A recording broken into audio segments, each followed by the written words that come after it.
Bhadrakali police station गुन्हा register क्रमांक 256/25 कलम 109(1) 3-5 भारतीय न्याय संहिता यानुसार या गुन्ह्यात आम्ही आरोपी नामे क्रिश शिंदे याला अटक केली होती। तो पोलीस कस्टडीत असताना काल दिनांक 29 तारखेला तो आमच्या डीबी पथकाच्या एका अंमलदाराच्या हातातून झटका देऊन पळून गेला होता। त्याला मदत करणारा किरण परदेशी याच्या गाडीवर बसून तो फरार झाला होता।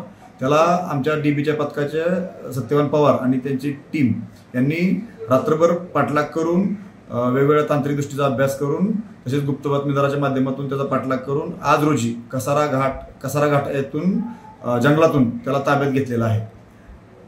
कसारा घाटातून कोणाला ताब्यात घेतले? कसारा घाटातून क्रिश शिंदे नावाचा आरोपी जो इथून फरार झाला होता, भद्रकाली पोलीस स्टेशनतून हाताला झटका देऊन फरार झाला होता, पळून गेला होता, त्याला ताब्यात घेतलेला आहे। आम्ही त्याला ताब्यात घेण्यासाठी त्याच्या अगोदर किरण परदेशी नावाचा जो त्याला मदत केला होता त्याला ताब्यात घेतलं होतं रात्री पहाटेच। त्याला ताब्यात घेऊन त्याच्या माध्यमातून माहिती घेऊन त्याचा पाठलाग करून आज रोजी कसारा घाटातून ताब्यात घेतलेला आहे। 12 तासाच्या आम्ही त्याला ताब्यात घेतलेला आहे।